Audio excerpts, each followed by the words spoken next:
What's up, y'all? Welcome to the channel. And we are post SummerSlam. Hi. Hi. Not my headphone out of my ear. But for those who don't know me, my name is Cheyenne. That's Ty. And The only people allowed to call me Ty is her and my mother. well, So Tyler. none of y'all can call me Ty. Y'all can call me Tyler or FaZe. It's nice to meet y'all though. Anyway. But yeah, post SummerSlam. And those of y'all who know me, WWE is something that I can literally talk about forever and never run out of things to say, especially since I'm very opinionated on the subject. What? Quite so. Anyway. It's not a bad thing though. But I wouldn't say that it was the worst pay-per-view. It was actually fairly good considering. But like every other pay-per-view, could always be better, always be room for improvement. One couple of things that we're gonna talk about is stuff that I liked, we liked, stuff that we didn't like, and basically just general thoughts on the pay-per-view in general. So, first up, like I said, could have been better, wasn't the worst, but it was actually better. It was actually a lot better than I thought that it would be though. First things first, if you haven't watched SummerSlam, don't watch this video because we're gonna have results and things like that. First major result of the video. We have a new SmackDown Women's Champion, and it is not who you think that it is. So the original match card was Sasha Banks versus Bianca Belair. Sasha Banks was not able to make the pay-per-view. Kind of had that feeling when she wasn't at SmackDown last night. For whatever reason. So they replaced her with Carmella.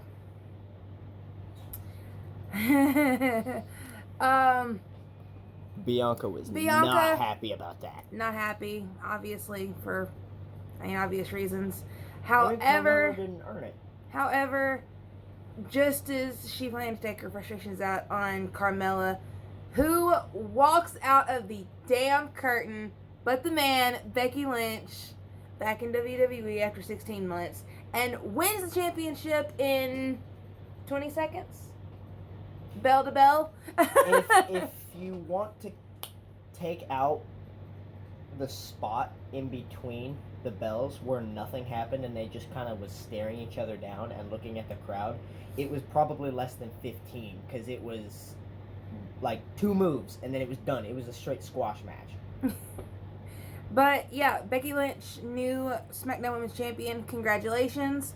Next we had our kickoff show, Big E versus Baron Corbin. Personally, I'm not a big fan of the new Baron Corbin character. I don't know about anybody else. Like, he plays all of his characters well. It doesn't really work for me. The whole broke hand out asking for money. He looks weird bald. He looks weird homeless. But anyway, Big E, of course. Baron gave him a run for his money. He actually did a lot better than I thought he was gonna. I was pretty confident it was gonna be a squash match, but no. Big E and Baron Corbin. I would probably give that match a generous B+. I mean, it was good as far as the match goes, but I can't get into the whole Baron Corbin character. For those of you that don't know the ABC rating for it, it's like a generous 6 out of 10. Yeah, maybe a 7. It was okay, but there's definitely been better. I actually missed that match. Basically, if you need a recap, Baron Corbin jacked the Money in the Bank briefcase. For whatever reason, he assumed that was just gonna be like, hey, I can cash in, it's my briefcase now. That's not how it works. It's not how it works. The contract inside is already signed to whoever won the Money in the Bank. So yeah, actually was one of my predictions that Big E would win. So that it definitely was a face led pay-per-view, I think. But yeah. That was the kickoff show. Then we had the Raw Tag Team Championships at the beginning of the pay-per-view. I'm not happy with that match. I am so thrilled because RK Bro are now the Raw Tag Team Champions. I mean, oh, I was thinking of the wrong match. I was kind of skeptical about RK Bro. I'm not gonna lie, at all. I mean, Randy Orton he was not into it at all, and then he barely tolerates Riddle.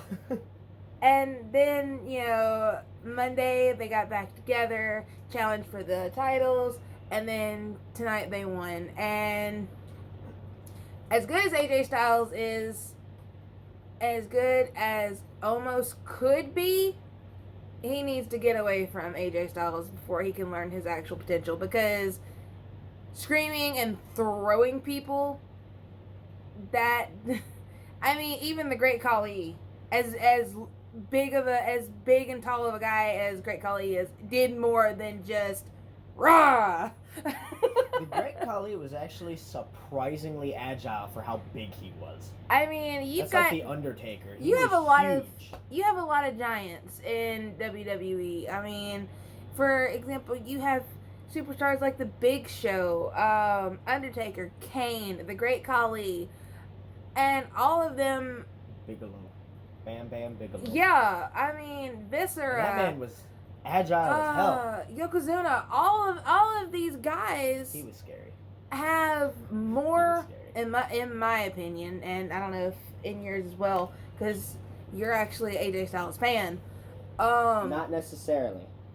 I just preferred him over the other. They all, to me, have more talent in their left boot than Omos does at the moment.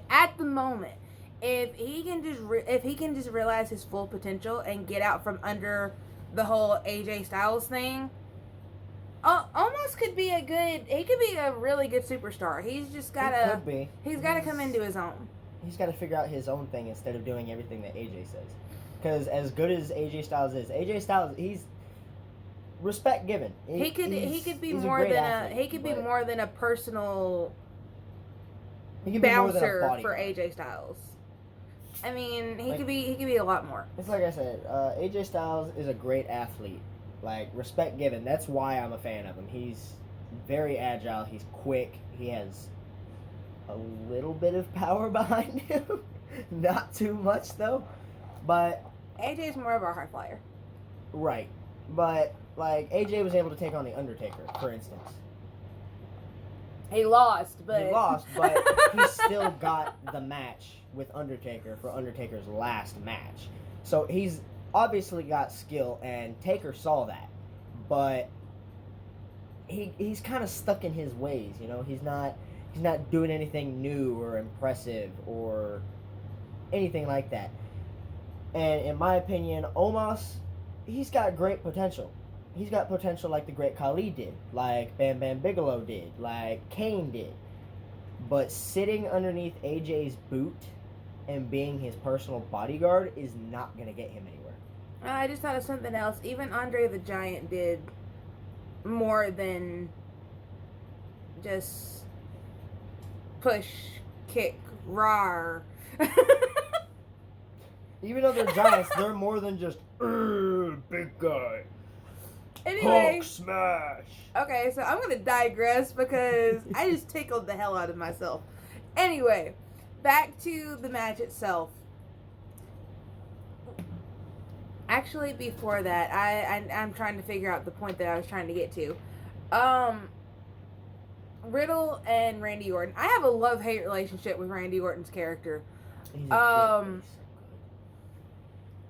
so good at being an asshole. He can go from being the guy that you love to the guy that you hate, and then there's those of us who love to hate him. And I fall into that category.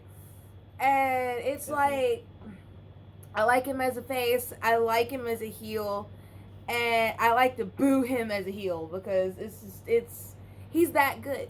He's a third generation superstar, so he's going to be good. Orton when he's in his in between, when he's caught between facing. I think that's where he's at right now. I think that's where he's at right now. Like how he's acting right now, like he's still a jerk, but he's also kind of a face right now. Mm-hmm. Especially teaming up with the face that is Riddle. Yeah, Riddle. Riddle tickles my funny bone in a special way. I really don't know how to feel about him, but he cracks me up. Riddle is, in my opinion, coming into his own, and I think it's taken somebody like Randy Orton to show the audiences and the WWE universe that there's more to Riddle than what you think. And he's taking him under his wing, and Randy Orton, like I said, Randy Orton's a third generation superstar. If he is taking such an interest in Riddle, enough to go after and win the tag team championships with Riddle, there's something there. And Orton sees it. I really like this team. I really do. And now they're the champs. So I mean that match, I will very gladly give that match an 8.5 out of 10. I will give that a B+. I give Omos and AJ's performance a generous 4. AJ was good. He was good. AJ was good. But Omos, he gets a generous 4 out of 10. But like I said, he needs to get out from underneath AJ's boot.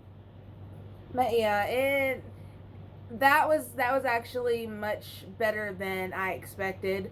Another one that was a plus. My prediction on that was correct. I think I got like what, 5 out of 9 right. Mm-hmm. Speaking of tag team championships, I'm mad. I kind of figured that this was gonna happen, but at the same time, I was hopeful. That's the SmackDown Tag Team Championships. The Usos versus the Mysterios. Two really, really popular wrestling families. I mean, on this hand, you've got the Mysterios. You've got Dominic, who is so talented. Especially for his first, year? Yeah. His first year, and he's already... He's good as he is. He's one of the youngest superstars who have won a championship, and Ray's been around the block several times, and he knows what he's doing. And Dominic grew up in the business, as did the Usos, because the Usos, they're Rikishi's kids. Mm-hmm. So I mean, they all know what they're doing, but I cannot get behind the whole bloodline crap. I really can't. It's stupid. Because it's I was a power trip. I was so hopeful when it came to Jimmy, because he was so adamant that Jay was Roman's bitch, Paul was Roman's bitch, this, that, the other. I'm not gonna be Roman's bitch, and look what happened. He became Roman's bitch. I mean, he became another one of the corporation's pawns. He really disappointed me, but I mean, I'm not gonna lie, the match was really good. I mean, that would probably be another B, well, not really a B+, but it would be a B. The Mysterios, they tried really hard. Obviously, the Usos a little bit better. The Usos retain. I mean, the Usos have that teamwork. Yeah. As much as I don't like them, I have to give them props for that. They have the teamwork. They work very well together. Yeah, and I mean, they're brothers. They're gonna know each other tit for tat. And same with the Mysterios. You know, the Mysterios were the first ever father-son tag team champions. And props for that big time. It's one of those, you've got two very, very strong, very, very respected families going for gold, and I mean, it was actually a pretty damn good match. I mean, I would have liked it a hell of a lot better if Mysterio's had won, but I'm going to talk about one of the newer superstars that I am such a fan of, and I cannot wait to see how he does in the rest of his career. Damian Priest and Sheamus. Yes. Oh my gosh. I really like Priest. Sheamus has always been such an awesome talent. I mean, whether as a face or a heel. Mayonnaise skin jokes, red hair, all that crap aside. Mayonnaise. I haven't heard that one. Yeah, I can see it though. John Cena said that he looked like a jar of mayonnaise with ketchup hair. Yes. Anyway. Yes, that's awesome. But, I mean, call him what you will, Sheamus is a hell of a talent. He really is. And Damian Priest, for him to come in and completely decimate Sheamus, that was such a good match. I was very happy with it. And that one I'll give... That'll be another B+, because still can't get over Sheamus sold that match very, very well. I still can't get over it. And you're a bitch. And then smacks the shit out of him. Yeah. That was pretty great. much Damian Priest ripped the damn face covering thing off of Sheamus and knocked the hell out of him. I mean, he got Edge level crazy eyes right there. Yeah. Not nearly as good in my opinion as Edge, but he's getting there.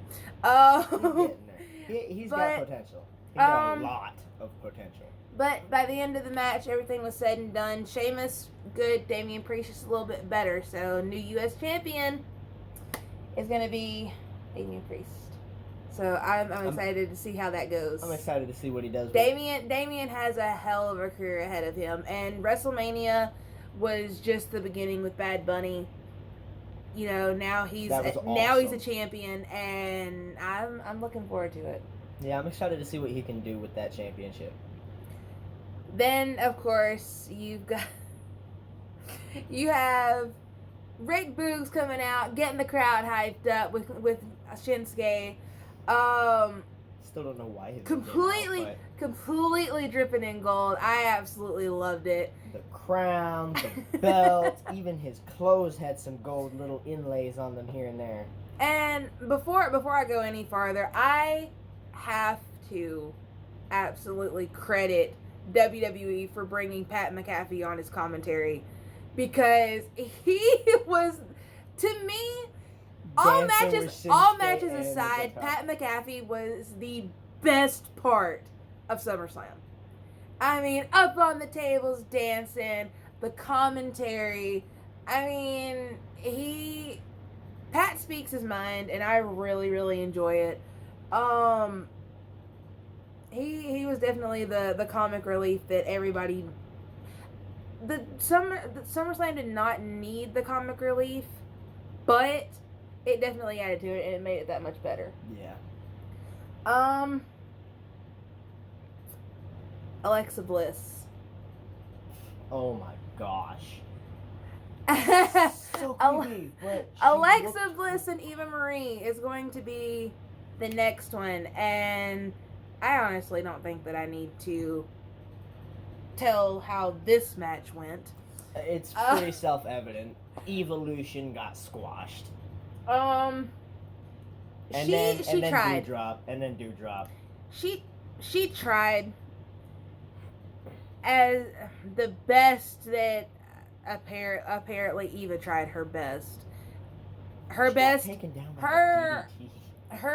is not even close, in my opinion. And again, this is just my opinion. Eva needs to kind of take a step back. I think WWE needs to kind of put her back in the training center for a while before she can even match up to people like Alexa Bliss. Alexa Bliss is a multi-time champion. I mean, How many times has Eva Marie won a championship? Ever? I don't think she's ever won a championship, thinking about it, honestly. No. I didn't think so. Yet she's going to come out with Evolution. Here's the thing. That match, it could have been a lot better. It really could have. But the way that Eva is personified, if they put her through more training, more... Conditioning. Yeah. I mean, this is 2021. We have evolved so far in the women's division. And I kind of feel like they're using Eva Marie to push back a little bit. It's like they're trying to regress. And like I said, the women's division has come so far. I mean, we started with divas scratching and clawing and working to get to where the women's division is now. I mean, you've got people who have worked their asses off, broken themselves literally. I mean, sorry, that's our cat. But and it's like you come in with this whole supermodel pink-haired Barbie crap and make it, in my mind, you make a complete fool of yourself. Because the women's division has evolved past the whole diva Barbie bullshit. And I mean, and even then, the women back then did not like that. They hated being treated like that. And then WWE is going to push somebody back in that direction. That's a slap in the face to every single diva that has worked hard to get to where the women are now. Right. I mean, the main point though is Alexa Bliss completely decimated Eva Marie. I mean, at the beginning of the match, she got her out of the ring without even using her hands. And then sat down cross-legged with her hands behind her back, taunting Eva Marie. It's one of those things. If I'm trying to think of the best way to word it, if they put more effort into Eva's in-ring skills than they do Eva's looks and things like that, she could give Alexa a run for her money. If they put more into her talent instead of just making her another pretty face. You put somebody who is not very good, in my opinion, in the ring with someone of Alexa Bliss's standards and pedigree, and you're gonna have a squash match. Eva Marie just isn't the same caliber as Alexa Bliss. Double jointed. I understand her trying to use Lily against Alexa, but all that did was just piss Alexa off. It set her off on a whole new level. And I haven't seen Alexa that pissed off in a long time. If you are that confident in your in-ring abilities, you're not going to look to someone outside the ring holding out your hand, telling them to come help you, and they're not even in the match. I love how she was begging Doudrop to help, and Doudrop's just like, "You got this. You're doing great." All sarcastic. Like, you can't even hear her, but you can tell she's being sarcastic. And Doudrop is an absolutely amazing performer. I've seen her in the ring. I've seen her away from Eva Marie. Doudrop has a lot of potential. Eva's dragging her down, and she's starting to realize it. Now, are we going to see Doudrop thrive in WWE away from Eva Marie? I sure hope so. So do I. She, like you said, she definitely has the potential. She just needs to, like Omos, get out from underneath the other person's boot. Because Eva talks down to her, she degrades her, she physically assaulted her. because Doudrop didn't do what she wanted her to do. Yeah. On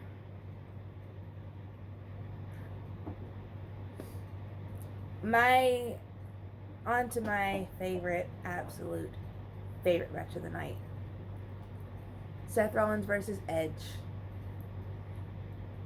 That was a hell He of a said match, it. He said actually. it. He said it Friday, and he delivered. Edge pretty much won the night, as far as not only the match, but also entertainment level. I think we all kind of figured it out that when Edge went into that dark place, exactly what was going to happen tonight. He came out to the Brood's entrance theme. I have not heard that in years, and I was so long. I was so happy. I low-key missed that Edge. And I mean the whole shebang, the red lights, the fire, the coming up from the stage floor, the sunglasses, and then as soon as he gets about midway, we go back to today's Edge. And Seth gave him a run for his money. I'm not gonna lie. I'll give Seth that. He gave him a run for his money.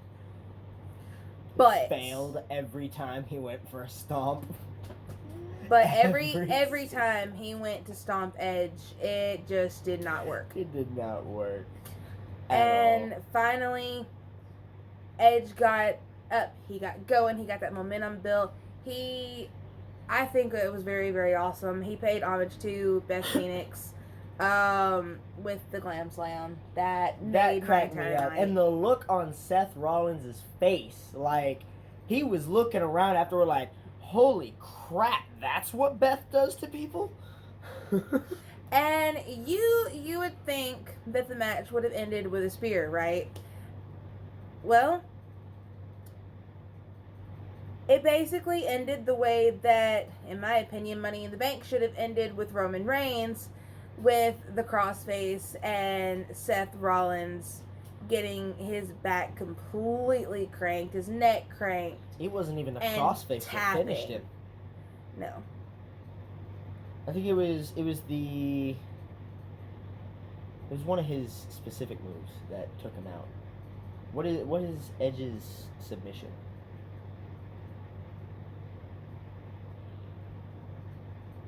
Don't look at me like that. I'm trying to think. There's the Execution, which is the glorified pop-up DDT. He's got his spear, but I don't remember. The Educator was not the end of it. The Educator. It was pretty damn close, but it didn't get the job done.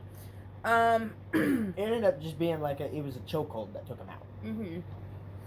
But yeah, 7 years in the making. Edge finally got Seth Rollins' number.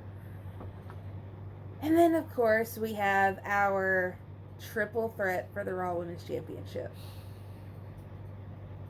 And, okay, to me, and I will say this all day long, SmackDown has always been better than Raw. I love Raw, but SmackDown has always been my favorite out of the two. And here is why. Because you put the same people over and over and over again. You put the belt on them. And I was so hopeful with this match because we finally had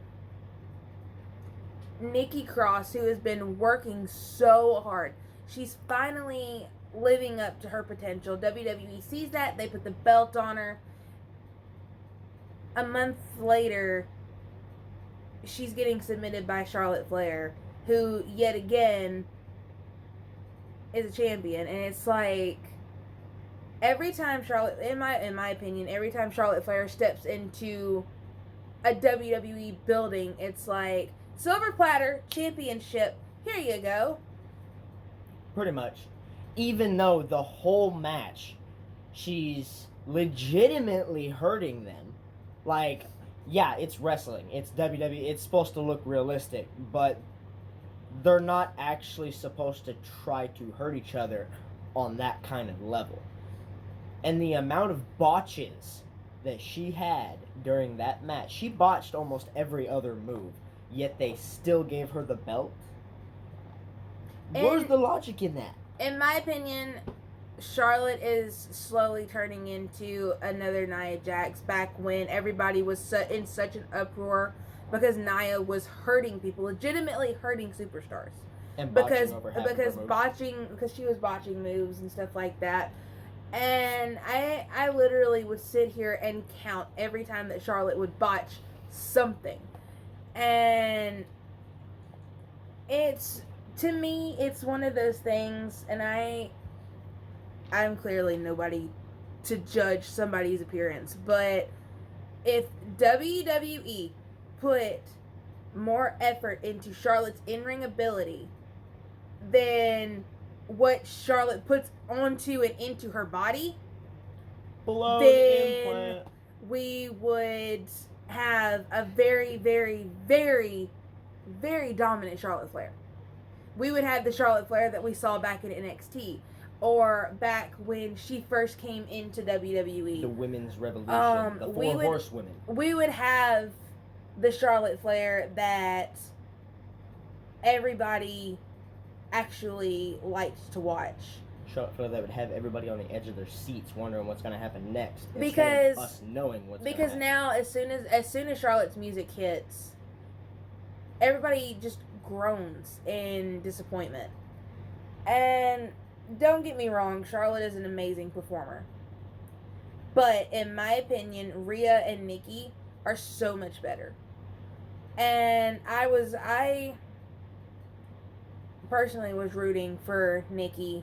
He was rooting for Rhea. I really didn't care at the end of the day, as long as Charlotte didn't win. I'm a fan of the nightmare. What can I say? However, obviously that did not happen. So our new Raw Women's Champion, unfortunately, is not for those who actually work their butts off and deserve the, as she calls herself, the opportunity. Now they have to wait even longer for even a chance.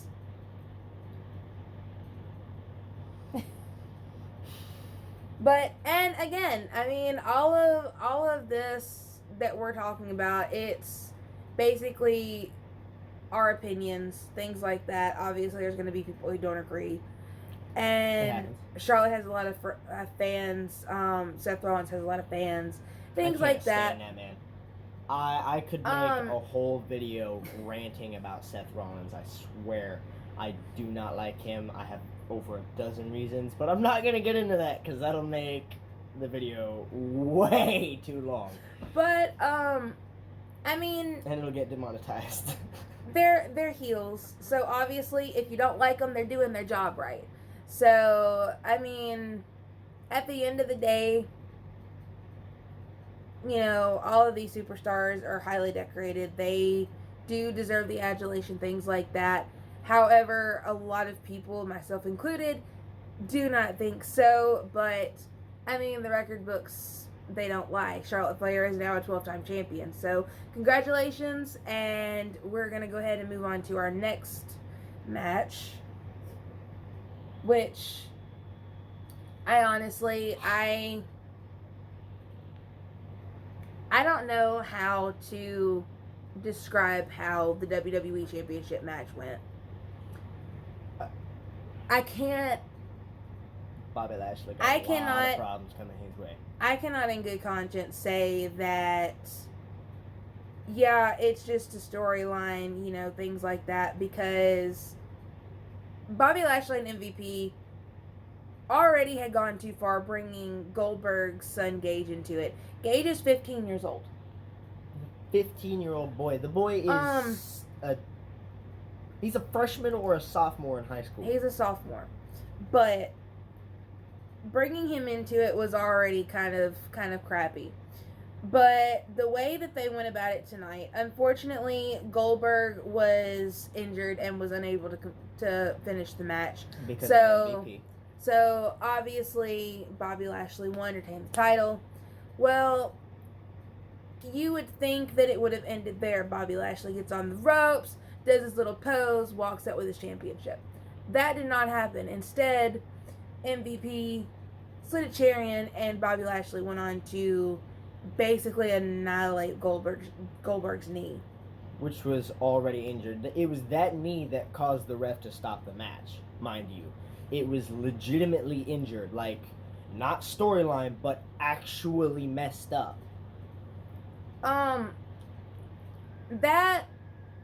Okay, Bobby's a heel, he's gonna assault him afterwards. You know, I'm gonna end your career, blah, blah, blah. I do agree with a lot of people so far. Gage should not have come into the ring. However, Bobby Lashley put Gage in a hurt lock. He put a 15-year-old boy in a submission hold that has made grown men cry. And used full force. You could tell when he put that 15-year-old boy in that hurt lock, you could see how tight Bobby Lashley's muscles were. He was using full force and ended up knocking that poor boy out because of pain. And I get it. It's a storyline. However, I don't know if that was storyline. The way the MVP tried to justify it,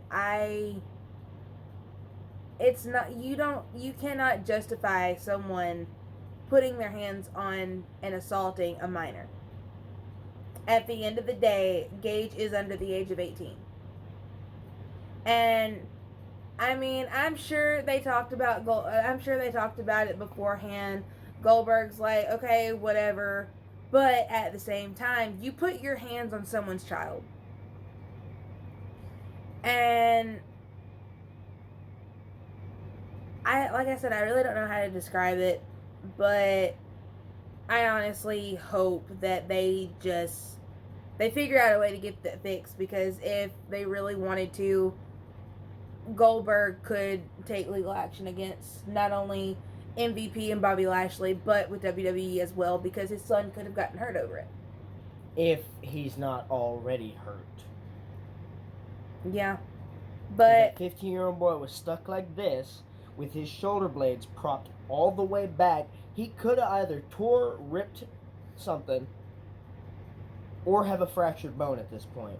Because like I said, Bobby Lashley used full force. You could see it in his arms. Like, you can tell I'm relaxed right now. Now you can tell I'm tensed up. You can tell when somebody uses full force. And he used full force against a 15-year-old boy. Bobby Lashley is not a small man. By any means. That is a big boy.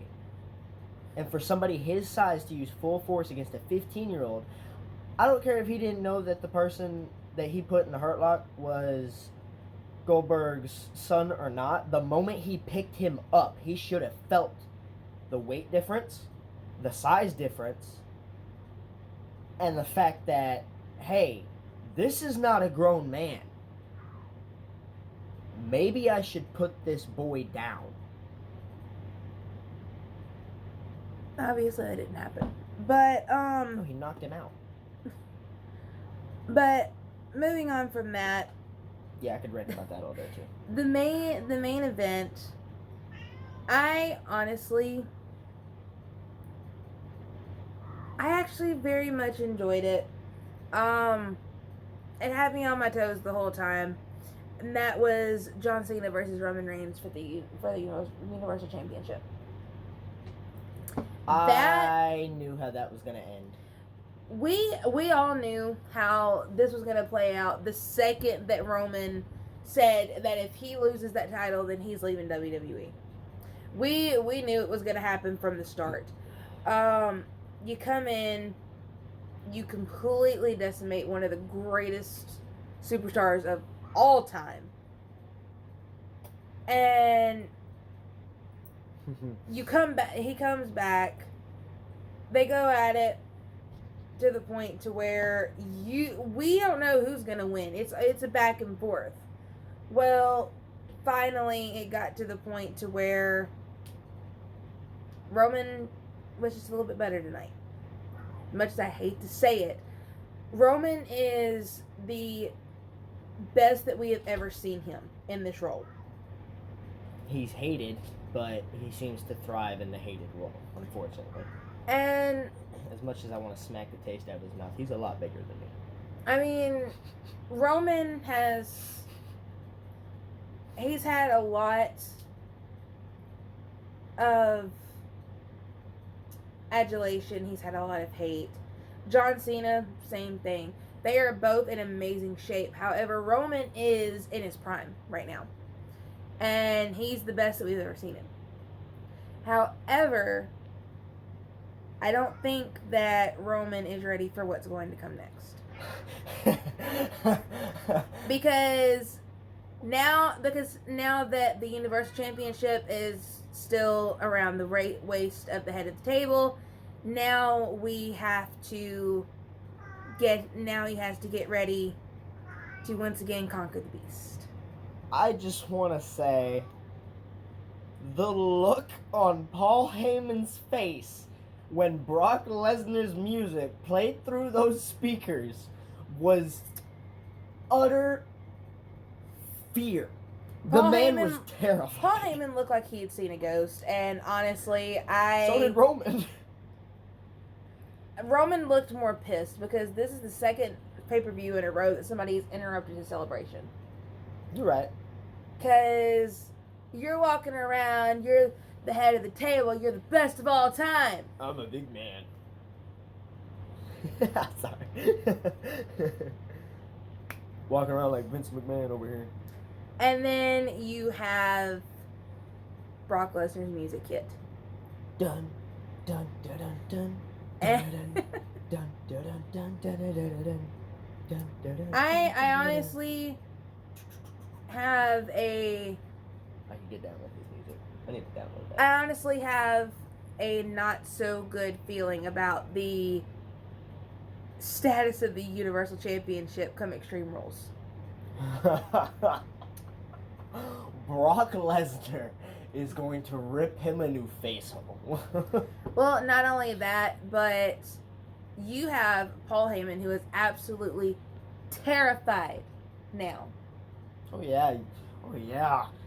I strongly suggest, even if you guys don't go buy, Peacock or whatever streaming service that you can find the pay-per-view on, just look it up on YouTube and find the look on Paul Heyman's face when Brock Lesnar came out. That man, he didn't see a ghost. He saw a wraith. And he is terrified that wraith is going to rip the soul up out of his body. Well, I still stick with I would be too. I still stick with my theory that by Extreme Rules, Paul Heyman is going to end up turning on Roman Reigns, because once that Universal Championship changes hands, because it's Brock Lesnar, we all know it's going to. Paul Heyman is going to go wherever that championship goes. So I'm going ahead and calling it now. Paul Heyman is going to screw Roman Reigns. Probably. I mean, I can see it happening. That's just who Paul Heyman is. Paul Heyman is literally the biggest snake in the WWE that I have ever seen. I mean, he goes where his meal ticket goes. And What's that meal his ticket is that Universal Championship. Universal Championship, exactly. It doesn't matter who it's on. I mean, today it's Roman Reigns. Next month, it's probably going to... I am 99.9% sure it's going to be Brock Lesnar. Roman may surprise us. I don't know. We all thought that John Cena was going to win tonight, and look what happened. And it was not at all for lack of trying, because John Cena came so close so many times. But almost only counts in horseshoes and hand grenades. So, we'll see how that goes.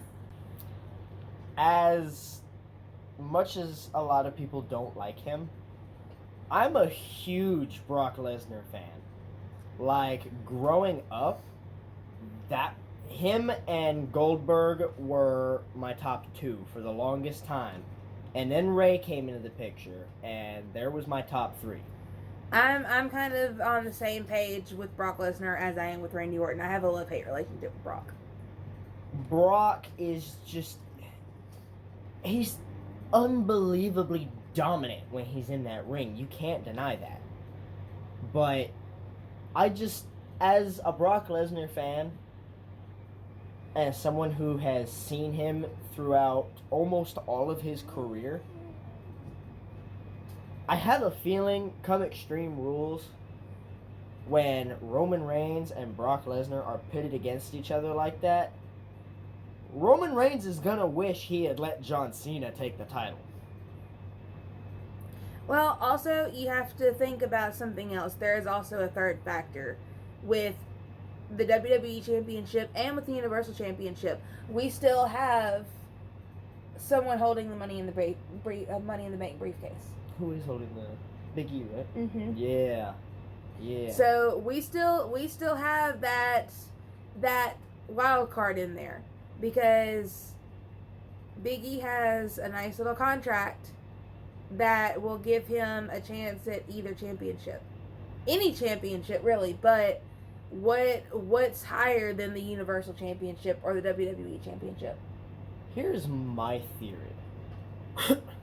My theory is, come Extreme Rules, if Roman Reigns somehow, some way, pulls a win out of his ass, he's going to be way too fatigued and way too damaged to fend off Big E if Big E decides to go, hey, he's pretty messed up right now. I'm going to cash in my Money in the Bank contract now. Well, here's the thing. Roman Reigns may be in the greatest shape of his career, but you saw Brock Lesnar when he walked out. Oh my God. I dare to say he's bigger than he was when he left. Brock is... Like... Roman is not the only one in the best shape of his life. Like...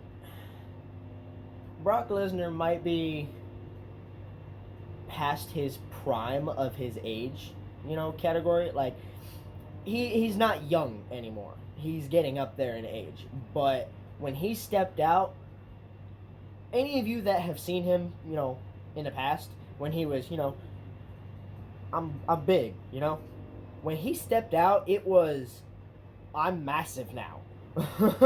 I am now a mountain. Let's go. That was the attitude he gave off. That was the whole vibe that I got from Brock Lesnar was, I'm a mountain, and I'm about to land on top of you. But yeah, I have a very strong feeling that at Extreme Rules we're going to see Suplex City get rebuilt brick by brick on top of the head of the table. Because, I mean, when it comes to Brock Lesnar, not even the Usos are going to be able to help Roman. They try to step in, he's going to F5 the both of them like he's done to countless others that have tried to step into a singles match between Brock and someone else. He's going to F5 them both, or he's going to, build Suplex City with their bones as hammers. And then he's going to live up to his name as the Beast Incarnate. They don't call him the Beast for nothing. He's a beast. Okay, so on to the next part of everything. Excuse me. Are you good? Oh yeah, I feel great now. That relieved a lot of pressure. Okay, so we're gonna go into as WrestleMania calls it, the good, the bad, and the ugly of the pay-per-view. However, we're gonna kind of put our own spin on it because I like WrestleMania. I don't want to copy them, so we're just gonna go into what we liked, what we didn't like, and basically how we felt about the pay-per-view as a whole. We'll call it the up, the down, and the nasty. The clean, the dirty, and the nasty. It's not copying, but it's the same thing. I don't know. I'm bad at ideas like that, okay? I tried. So basically, we're gonna do the up, the down, and the all around of the pay per view. That works a lot better than my idea. So starting off, we are gonna go with the ups. One, the massive amount of energy that was in the pay per view tonight. I absolutely loved it. I shall return. Screamed and hollered in my seat. I screamed and hollered at the TV. Got me screaming in the Edge match. I don't normally scream at TV like that, but the Edge match got me screaming. The energy was there. Pat McAfee was, to me, made the entire pay per view. The commentary was good. Then, of course, you had, out of all of it, Becky Lynch made the whole night. You've got all of the great matches, but just the way that the pop that Becky Lynch received. Oh my gosh. That is, to me, that was the greatest moment of the entire pay-per-view. Was we waited 16 months for Becky Lynch to come back, and now she's back, and not only is she back, but she's a champion. Again. And rightfully so. It's like she's always said, everyone's tough till the man comes around. And as much as I love Bianca learned that the hard way tonight. But it's all good because we know that Bianca will be ready for her next time. Another really good thing that I enjoyed was the Brood entrance by Edge and the homage that he paid to different superstars. Beth Phoenix, Chris Who, if Benoit. y'all don't know, Beth Phoenix is his wife. Yeah. Hopefully everyone knows that. If not, please come out from under the rock that you live under. But anyway, the homage that Edge paid to different ones, the entrance music, all of it. In my opinion, it would have been just a little bit better if somehow, some way, we had gotten another bloodbath opportunity like on SmackDown.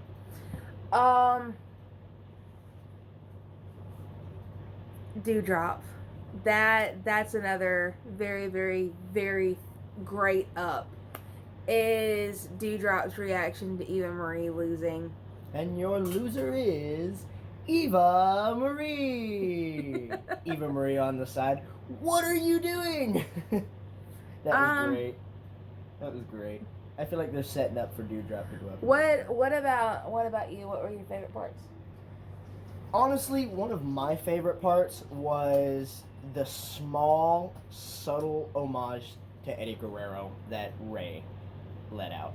When he got up on the top rope, and before he unfortunately the move was reversed, but before he made that jump, he did the good old iconic Eddie Guerrero taunt, tapping his chest the 3 times, and then the shake. Latino heat. Mine with that match was the Three Amigos move. That made my heart so happy. And that was done by Dominic. Yes, that made my heart happy. And the fact that he got all 3 Amigos in there too. That was very wholesome. I enjoyed that. And then of course, RK Bro winning the championships. That was definitely, oh my god, that was one of the better parts to me. There you go. You want to know one of my favorite moments was when Randy Orton was trying to come up with something to say about RK Bro, and he couldn't figure it out, and he was just like, I can't. And he walked away not knowing what to do. And then of course, Brock Lesnar's big comeback. That kind of just tied the whole pay-per-view together because I know you're not sure how to feel about the hair I'm really not. What was with that? Like, the Mohawk mullet. I really don't know how to feel about that. He's actually been rocking that since he got released. You know that? Well, he didn't get released. He left, but I know where you're coming from.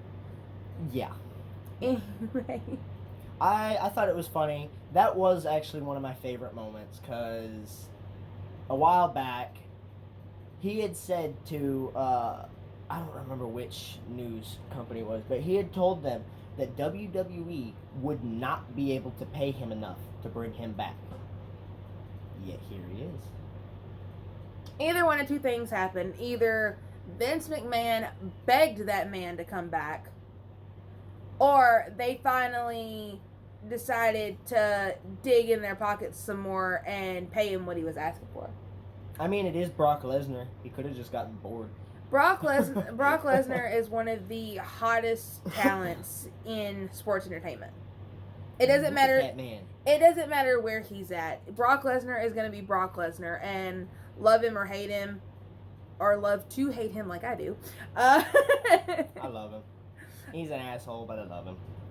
He's awesome. You're gonna. I mean, you're gonna have not. You don't have much of a choice, but to acknowledge that fact that he's one of the best talents in any industry. Oh yeah. I feel like the man needs to work on his agility. I think it goes without saying that one of my not so favorite parts was the whole Gage situation with Bobby Lashley. I'm not gonna start ranting. Not gonna rant. Nope. But one last thing that I really enjoyed about it that I actually forgot to mention, and Xavier Woods came out with the fucking big ass dripstick. And in his Razor Ramon cosplay, I mean, the hair, the toothpick, the Ayo, and everything. And just the way that he completely soaked Ms. Morrison. He soaked him to the point that he blew them out of the freaking ring like he was using a fire hose. It was great. And as a firefighter, I actually think it would be funny if he actually had a water hose, but anyway, I digress. And blowing the skin off of him at that range. But back to the things that I didn't enjoy about it. Obviously the Bobby Lashley Goldberg match when they got Gage involved and the Hurt Lock and everything like that. Also the way that he assaulted Goldberg after the match. That seriously pissed me off. That was screwed up in a lot of ways. And then I'm gonna be surprised. Of course, MVP trying to justify it like, oh, he couldn't have known. How do you not know when you have a 15-year-old kid on your back? He's not going to be 240, 250 like some of these other wrestlers. Like, even AJ Styles is not a lightweight. Another thing... He's not very big, but he still weighs quite a bit. Another thing that I did not like, and I have been extremely vocal about it tonight, not only on here, but also on Instagram, is how WWE just keeps throwing that belt on Charlotte. The same old story. I mean, same crap, different pay-per-view. But, Charlotte isn't even a love-to-hate character. She's, to me, this Charlotte is pretty much nothing but a spoiled brat who likes to put plastic in her face. That's really about it. And those of you that don't know, she had gotten nose surgery at one point. I think they messed it up a bit, because from certain angles, like if you look at her straight on, it looks like the tip of her nose is pointed down like a witch. She looks like a witch. And it's kind of weird looking. I don't know how to feel about it. But I mean,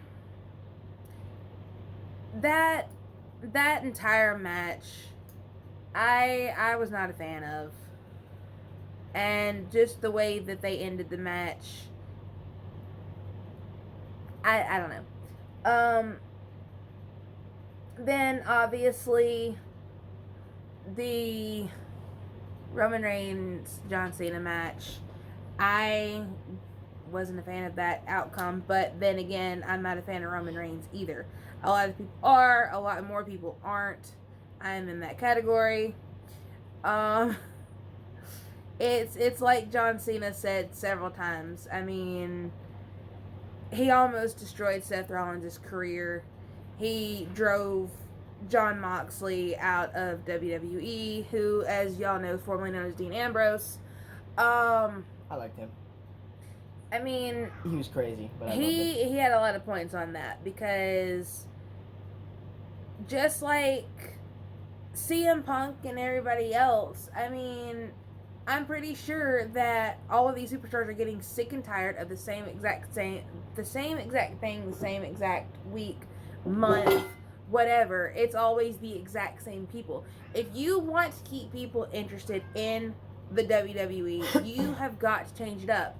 And that does not mean bringing in Hall of Famers, decorated athletes, things like that, and as you said, letting them get completely squashed by the exact same people. I'll say what I said earlier. It really ticks a nerve of mine that they're going to bring in these Hall of Famers, these absolute legends that their names are known worldwide. Hall of Famers. And they're going to bring them in for these amateurs that botch half of their moves to beat them and make it look like it was easy. All that does is take away the points from those Hall of Famers, those legends. It does them no good. It just makes them look like crap because these amateurs are coming in. Like Roman Reigns, yeah, he's got skill in certain places, but he's not that great. He's not. He's not the best talent that's come across WWE. He's certainly not the best talent that's come across wrestling as a whole. But they're going to bring in these Hall of Famers for them to get wrecked by people that haven't even been in the company for 5 years, 10 years. It makes no sense. It takes away their credibility. It does. And all it really does is piss most of us off that are, old school watchers that have watched WWE since we were young, like little kids. I've been watching WWE since I think the first time I watched a match, I was 6 years old. I was 5. My first match was actually a Goldberg versus Brock Lesnar match. Of all things, that was my first match that I ever watched. But they're going to bring in these people and then have these jerkwads that don't deserve it, squash them, and then take away the credit from these legends, these Hall of Famers, for the sake of, we want to push this person, so we're going to make these legends look bad. Yeah. It takes away the credibility of people who have been there forever. And it takes away their legacy. And like, I get it, you want to put these superstars over, you want to make them the face of your company, but that's not the way to do it. By making people who you have invested years in and who have broken their bodies for this company. I mean, if that's the case, you might as well just tell them, lay down and let the ref count. Lay down, let your opponent put their foot on your chest, and let the ref count to 3. And then just lay there like you're knocked out. But again, that's something else that we can talk about pretty much all night long, and I'm probably going to end up doing that in another video because, like I said, I can talk about wrestling all day long. But anyway, you could be a commentator, you know so much. But those are really the points that I was not really a fan of. I mean, other than that, the pay-per-view really wasn't even that bad. It was actually pretty damn good. As a whole, compared to some of the other pay-per-views that I've seen recently, this was one of the better ones. WrestleMania was good. It wasn't anything like the past couple have been, but it was good. Money in the Bank. I really did not like Money in the Bank at all. There was like 2 matches that I enjoyed out of that entire pay-per-view. SummerSlam, one of the better ones. It as a whole was actually fairly good. I would give the entire pay-per-view a solid B+ to A-.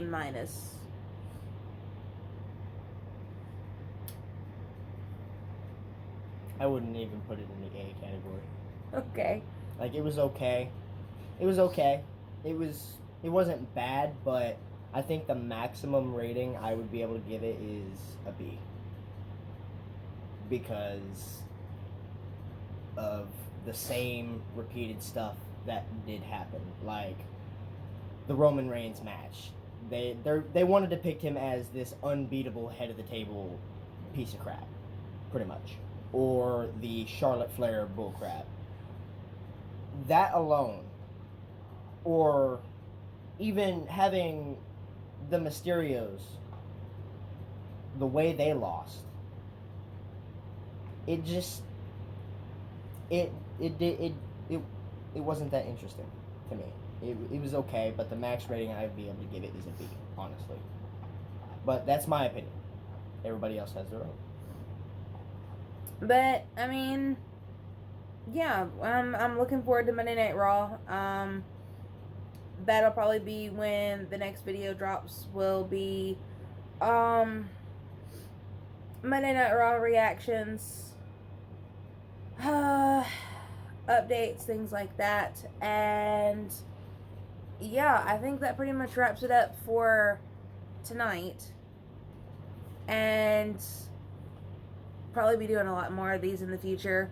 Our next pay-per-view sounds like it's going to be Extreme Rules. Yeah, I think so, yes. So definitely look forward to that. I'm going to try to get some predictions out there the closer that it gets. Instead of waiting until the day of and then trying to make a video and running out of time, because pay-per-view starts before I'm finished. So yeah, that pretty much wraps it up. Unless you have anything else that you want to add. I mean, I have a message for WWE. Quit repeating yourself. I think a lot of us think that way.